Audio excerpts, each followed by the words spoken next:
Hi అండి, అందరికీ నమస్తే అండి. Welcome to Prashanti cooking and health అండి. నేను ప్రశాంతిని. ఈరోజు వీడియోలో ఎన్నో ఆరోగ్య ప్రయోజనాలు ఉండే మామిడి అల్లం పచ్చడి చూపిస్తానండి. అన్నంలోకి కానీ, అలాగే ఉప్మాలో, ఇడ్లీలో, దోశలో, దేంట్లో తిన్నా కానీ చాలా బాగుందండి. డిఫరెంట్గా ఉందండి టేస్ట్ కానీ. నేను ఫస్ట్ టైం తయారు చేశాను. మాకు చాలా బాగా నచ్చింది. మా ఇంట్లో వాళ్ళు టిఫిన్లో కానీ తింటే చాలా బాగుందండి. తప్పకుండా మీరు కానీ ఒకసారి ఇలా ట్రై చేయండి. మీకు అందరికి కానీ చాలా బాగా నచ్చుతుంది. మరి వీడియోలోకి వెళ్ళిపోదాము. చూడండి, మామిడి అల్లం అండి. ఇది 100 గ్రాములు తీసుకున్నాను. మామూలు అల్లం లాగే ఉంది కానీ కొంచెం ఇలా గెల్లి చూస్తే పచ్చి మామిడి వాసన వస్తుందండి. ఈ అల్లం కాస్త తెల్లగా కానీ అనిపిస్తుందండి. ఇలా కట్ చేస్తుంటేనే మంచి వాసన వస్తుంది. దీనిపైన ఉండే తొక్క మొత్తం నీట్గా తీసేసుకోండి. ఇది ఎప్పుడు ఉండదంటండి.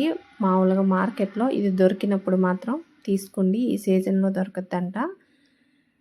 ఇదంతా నీట్గా తీసేసుకొని ముక్కలన్నిటికీ తొక్క తీసి శుభ్రం కడిగేసుకొని ఇలాగా చిన్న చిన్న ముక్కలుగా ఇలా కట్ చేసేసుకోండి. చూడండి, ఈ విధంగా అన్నీ కట్ చేసేసాను. ఇది ఒక ప్లేట్లో తీసి పెట్టుకొని చూడండి, ఒక నిమ్మకాయ సైజు అండి. చిన్న నిమ్మకాయ సైజులో చింతపండు శుభ్రం కడిగేసుకొని కొంచెం నీళ్ళు పోసి నానబెట్టుకోండి. చూడండి, 8 పచ్చిమిరపకాయలు తీసుకున్నాను. ఇవి కొంచెం కారం తక్కువ ఉన్నాయి కాబట్టి 8 తీసుకున్నాను. మీరు తీసుకునే పచ్చిమిరపకాయలు కారం కాస్త ఎక్కువగా ఉంటే ఒక 4, 5 తీసుకుంటే సరిపోతాయండి. ఇవన్నీ మన పైన పడకుండా వేపేటప్పుడు ఇలా తుంచి పెట్టుకోండి. స్టవ్ వెలిగించుకొని ఒక ప్యాన్ పెట్టుకొని ఒక 2 స్పూన్లు ఆయిల్ వేస్తున్నాను. ఆయిల్ కొంచెం వేడయ్యాక పచ్చిమిరపకాయలన్నీ వేసుకోండి. ఇప్పుడు ఒక 1/2 టీ స్పూన్ ఆవాలు, 1/2 స్పూన్ అండి మెంతులు, ఒక 1/2 టీ స్పూన్ జీలకర్ర. ఇవన్నీ కాస్త దోరగా వేపుకోండి.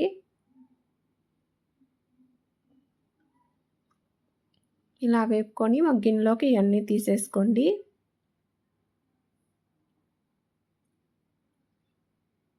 అన్నీ నీట్గా తీసేసుకొని అదే ప్యాన్లోకి ముందుగా కట్ చేసి పెట్టుకున్న ఈ మామిడి అల్లం ముక్కలన్నీ వేసుకోండి. ఇవన్నీ కాస్త బాగా 4-5 నిమిషాల సేపు వేపుకోండి. ఈ పచ్చివాసన పోయేంతసేపు వేపుకోవాలండి. ఆయిల్ సరిపోలేదు అనుకుంటే ఒక స్పూన్ ఆయిల్ వేసుకొని వేపుకోండి. బాగా వేగిన తర్వాత స్టవ్ ఆఫ్ చేసి కాసేపు చల్లారనివ్వండి. ఇప్పుడు ఒక చిన్న సైజు మిక్సీ జార్ తీసుకొని ముందుగా వేపెట్టుకుని పచ్చిమిరపకాయ ముక్కలన్నీ వేసేసుకొని నానబెట్టుకున్న చింతపండు మాత్రం వేసుకోండి. నీళ్ళు మాత్రం వేయకండి. ఇప్పుడు ఈ పచ్చడికి రుచికి తగినంత ఉప్పు వేసాను. ఇప్పుడు మిక్సీ పట్టుకోండి. మరీ మెత్తగా కాకుండా మనం రోటీలో వేసి దంచుకుంటే అలా కచ్చా పచ్చాగా దంచుకుంటాం, ఆ విధంగా మిక్సీ పట్టుకోవాలి. ఇప్పుడు మామిడి అల్లం ముక్కలన్నీ వేసుకోవాలి.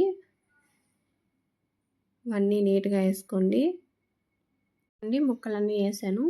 ఇప్పుడు వెల్లుల్లిపాయలండి ఒక 10 వెల్లుల్లి తొక్కు తీసి వేసాను.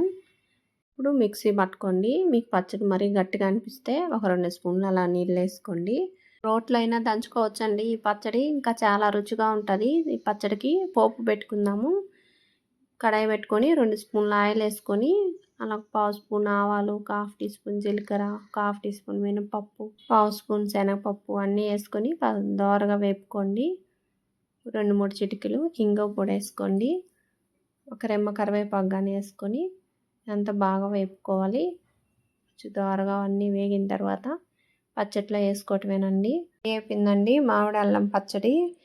ఇది వారం రోజుల దాకా కానీ పచ్చడి నిల్వ ఉంటుందండి. ఫ్రిడ్జ్లో పెట్టుకుంటే, బయట పెట్టుకుంటే 4 రోజుల దాకా తినొచ్చు.